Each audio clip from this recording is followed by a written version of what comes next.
Halo Sobat Maya, kembali lagi ke series maraton saham IPO. Di video kali ini kita akan membahas tentang saham IPO Pesat. Nah, jadi Pesat ini berkantor pusat di Gedung Kirana Tri di Kelapa Gading ya Sobat Maya. Nah, untuk bidang usaha dari Pesat sendiri ini adalah usaha pengangkutan ya Sobat Maya dengan menggunakan takbot dan juga tongkang.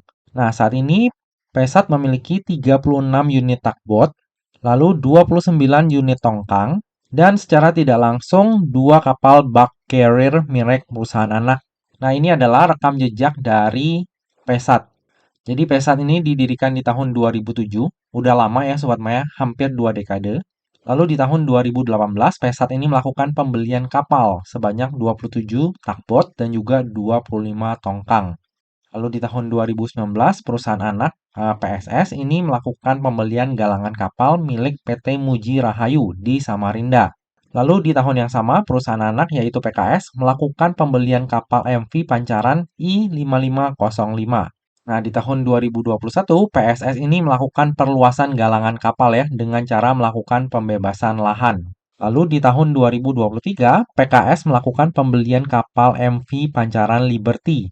Dan perusahaan anak satunya yaitu PSS kembali melakukan perluasan galangan kapal dengan cara melakukan pembebasan lahan kembali ya Sobat Maya.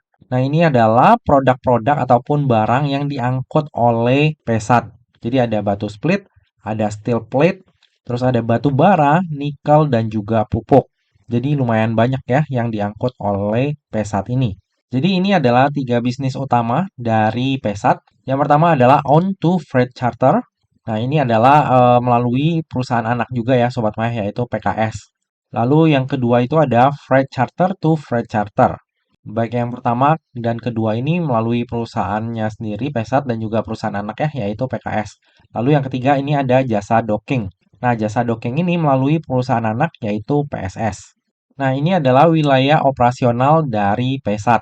Kalau misalnya kita lihat di sini lumayan luas ya wilayah operasionalnya Sobat Maya. Untuk wilayah operasional aktif dari Pesat ini sendiri itu berada di Kalimantan Utara dan Kalimantan Selatan, serta Sulawesi Selatan. Lebih lengkapnya Sobat Maya bisa lihat di sini ya Sobat Maya. Yang merah-merah ini discharging point-nya, sementara yang kuning-kuning ini itu loading point-nya.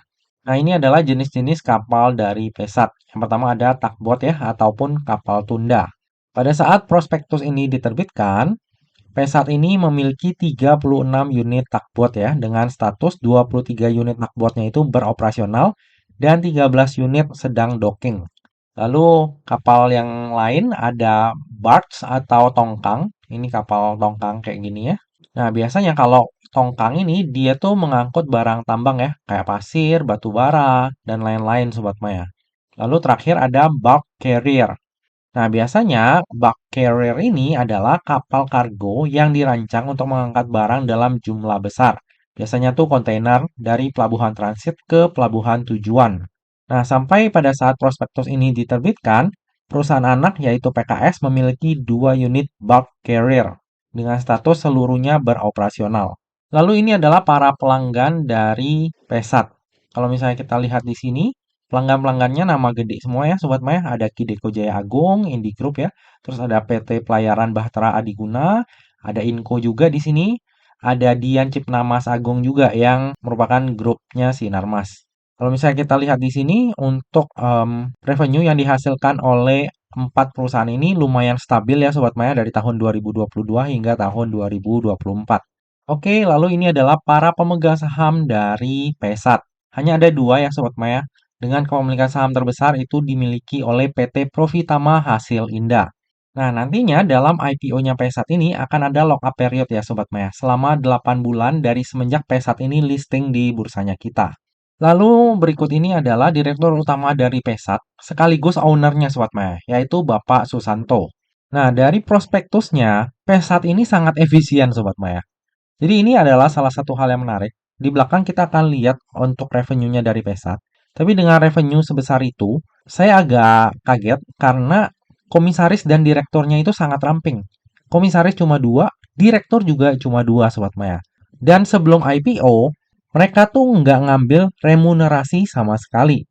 Jadi cuma dapat dividen karena ya memang komisaris dan direkturnya itu adalah sekaligus pemegang saham juga. Makanya enggak dapat ataupun mereka enggak ambil remunerasi. Bagi saya pribadi, Pesat ini adalah salah satu perusahaan yang GCG-nya bagus ya Sobat Maya. Kalau saya baca dari prospektus. Jadi lumayan menarik nih. Ini adalah salah satu poin positif di IPO-nya Pesat. Nanti kalau misalnya Sobat Maya udah lihat laporan keuangannya, akan merasa bahwa wah ini perusahaan bagus banget dan kemungkinan bisa di-keep dalam jangka waktu panjang.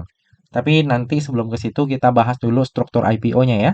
Jadi sebanyak-banyaknya sebesar 220 juta lembar saham atau mewakili sebanyak 15% dari modal ditempatkan dan di store penuh yang akan ditawarkan kepada masyarakat. Untuk harga penawarannya sendiri itu berkisar antara 850 hingga 900. Sehingga dana yang akan diraup dari IPO ini adalah sebanyak-banyaknya sebesar 200 miliar. Lalu nantinya dana IPO tersebut akan digunakan untuk tujuan-tujuan sebagai berikut. Yang pertama, sebesar 175 miliar akan digunakan untuk penyetoran modal kepada perusahaan anak yaitu PKS. Lalu nantinya dana tersebut akan digunakan oleh PKS untuk melakukan pembelian 2 unit kapal bulk carrier. Nah, untuk tujuan penggunaan dana yang pertama ini bagus ya Sobat Maya, karena tentunya dapat meningkatkan kinerja dari Pesat di masa mendatang. Lalu sisanya itu akan digunakan untuk modal kerja. Nah, untuk tujuan penggunaan dana IPO dari Pesat ini bagus banget ya Sobat Maya, karena berpotensi untuk meningkatkan kinerja dari Pesat di masa mendatang. Nah, jadi ini adalah rencana pembelian kapalnya Sobat Maya ya, dengan menggunakan dana IPO. Jadi yang dibeli adalah Pancaran Glory, bukan Sudarsan Glory ya, dan juga Pancaran Victory. Kapasitasnya sama 50.000 DWT dengan nilai sebanyak total 175 miliar. Nah, seperti yang udah kita bahas sebelumnya, hingga saat ini Pesat ini udah memiliki 2 unit kapal bulk carrier ya Sobat Maya, dengan tingkat utilisasinya bisa Sobat Maya lihat di sini. Tingkat utilisasinya tinggi banget ya Sobat Maya. Makanya pada saat melakukan pembelian 2 unit bulk carrier yang baru ini harusnya ini positif ya Sobat Maya. Karena ya saat ini aja tingkat utilisasinya itu tinggi banget. Oke, lalu berikut ini adalah laporan laba rugi dari Pesat. Nah, ini adalah salah satu hal yang menarik juga bagi saya Sobat Maya. Jika kita lihat di sini, dari tahun 2022 ke tahun 2023, pendapatannya naik lumayan signifikan ya Sobat Maya. Namun di tahun 2023 ke tahun 2024 ada sedikit penurunan. Nah, cuma penurunan ini menurut saya nggak begitu berarti. Karena sebenarnya saat ini menurut saya pribadi ya Sobat Maya, udah mature sih perusahaannya itu. Jadi kurang lebih angka dari pendapatannya itu akan segini-segini aja. Nanti kalau misalnya udah dilakukan tuh penggunaan dana IPO-nya udah direalisasikan, harusnya bisa mendongkrak pendapatan dari Pesat ini ya, walaupun mungkin nggak banyak-banyak amat. Karena apa? Karena ya Pesat ini perusahaannya udah mature Sobat Maya. Lalu jika kita lihat dari sisi laba bersihnya ini mengikuti pendapatannya ya Sobat Maya. Dari tahun 2022 ke tahun 2023, ini laba bersihnya naik kayak pendapatannya. Tapi dari tahun 2022 ke tahun 2023 ini sedikit terjadi pengurangan laba bersih ya. Karena sesuai dengan pendapatannya yang ada terjadi pengurangan juga. Lalu berikut ini adalah kebijakan dividen dari Pesang. Kebijakan ini menurut saya juga merupakan salah satu nilai positif Sobat Maya. Kenapa? Karena Pesat ini berencana untuk membagikan dividen tunai kepada para pemegang sahamnya dengan rasio sebanyak-banyaknya 100% dari laba bersih Sobat Maya. Ini wow banget sih, dan ketika Sobat Maya udah tahu EPS dari Pesat ini berapa, akan jadi makin wow lagi. Ini baru IPO, perusahaannya baru mau IPO, tapi kayaknya udah bisa jadi perusahaan yang kasih kita dividen rutin Sobat Maya. Nah, untuk historical dari dividennya Pesat ini juga bisa kita lihat di sini ya Sobat Maya. Jadi dari sebelum IPO pun mereka udah rutin ya membagikan dividen. Lalu yang akan menjadi underwriter di IPO-nya Pesat ini adalah Trimega Sekuritas Indonesia atau dengan kode brokernya LG. Nah, LG ini ya lumayan sering ya mengawal saham IPO Sobat Maya. Dan untuk track record-nya sendiri udah nggak perlu diragukan Sobat Maya. Hingga saat ini, belum ada satupun saham yang dikawal oleh LG itu tutup di zona merah di hari pertamanya listing. Bahkan kalau misalnya kita lihat 3 IPO terakhir yang dikawal oleh LG, ini semuanya luar biasa ya Sobat Maya. Main 4 kali arah, CBDK 5 kali arah, AADI 3 kali arah.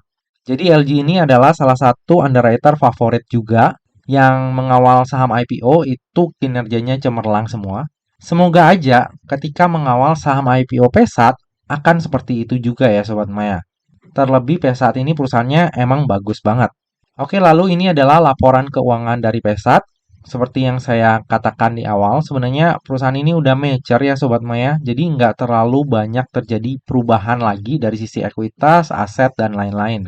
Nah, bagi Sobat Maya yang concern terhadap daftar efek syariah, jika kita lihat dari sisi rasio hutang dan juga sektor usahanya, maka Pesat ini akan masuk ke dalam daftar efek syariah. Oke, lalu berikut ini adalah valuasi dari Pesat di rentang harga IPO-nya, yaitu 850 hingga 900. Jadi jika nantinya Pesat ini listing di harga 850, PI-nya itu cuma 5,18 kali Sobat Maya. Sementara PBV-nya di 0,92 kali dengan market cap sebesar 1,2 triliun.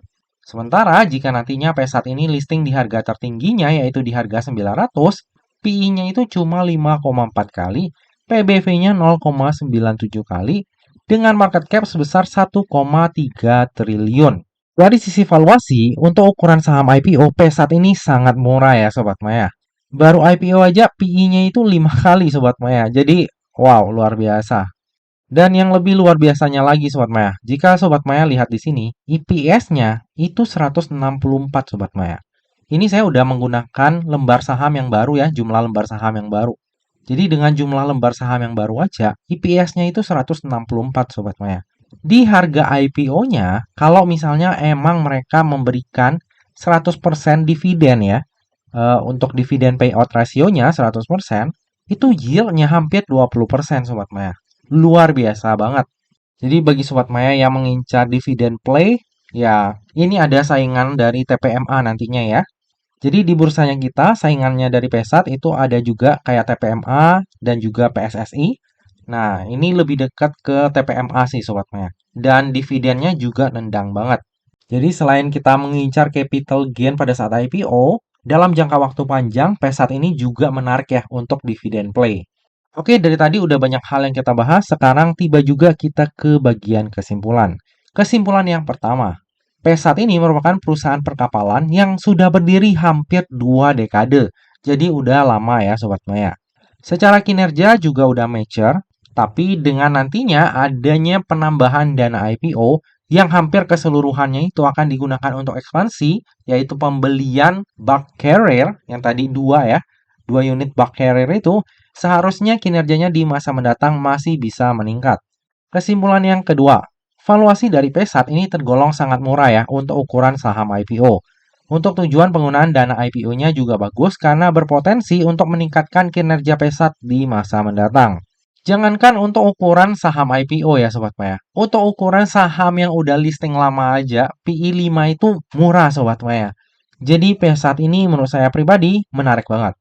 Kesimpulan yang ketiga, dari sisi underwriter sampai dengan video ini dibuat, hanya LG ya yang akan menjadi underwriter di IPO-nya Pesat. Secara track record, LG ini bagus banget dalam mengawal saham IPO.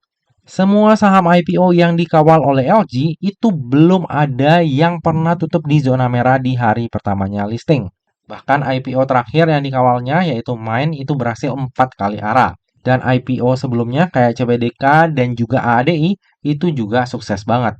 Kesimpulan yang terakhir, saya sendiri akan memanfaatkan momentum IPO ini untuk mendulang cuan. Menurut saya pribadi, GCG dari perusahaan ini bagus Sobat Maya. Lalu valuasinya juga super duper murah untuk ukuran saham IPO. Tujuan penggunaan dananya juga bagus. Sementara kalau dari sisi kinerja ya udah mature sih, jadi udah nggak terlalu bertumbuh ya menurut saya pribadi. Tapi bisa kita pakai untuk dividen play nantinya. Lalu yang terakhir, dari sisi underwriter, ini juga menarik banget ya, karena yang akan mengawalnya yaitu LG. Cuma yang menjadi problem di sini Sobat Maya, tanggal listingnya Sobat Maya. Karena secara jadwal, Pesat ini listingnya itu akan barengan sama CDIA dan juga Blok. Jadi kenapa ya tiga perusahaan bagus bakalan listing di satu hari yang sama? Aduh sayang banget rasanya ya. Jadi nantinya kita tinggal memikirkan alokasi dananya, lebih seraknya di mana. Kalau CDIA kan udah pasti kecil banget penjatahannya. Apakah mau dibagi ke Blok? Apakah mau dibagi ke Pesat juga? atau dipukul rata semuanya? Nah, itu keputusannya ada di Sobat Maya kembali ya. Nah, Sobat Maya jangan lupa ya, seperti biasa, yang namanya saham, terlebih saham IPO, itu nggak pernah luput dari yang namanya resiko. Jadi, bagi Sobat Maya yang mau melakukan order saham IPO Pesat, pastikan Sobat Maya melakukan order sesuai dengan resiko yang siap untuk Sobat Maya tanggung ya. Lebih lengkapnya nanti saya order berapa akan saya share di tab community untuk Sobat Maya pengembangan dan juga utama. Nah, Sobat Maya, demikianlah video review saham IPO Pesat. Semoga aja video ini dapat bermanfaat bagi Sobat Maya semuanya dan dapat menjadi bahan pertimbangan nih. Apakah nantinya Sobat Maya akan membeli saham IPO Pesat atau enggak? Nah, Sobat Maya, demikianlah video kali ini. Akhir kata, jangan lupa untuk selalu jaga kesehatan, jangan lupa untuk selalu bahagia, dan semoga perjalanan investasi kita selalu cuan bareng-bareng ya. Sampai jumpa di video review saham IPO selanjutnya. Dah!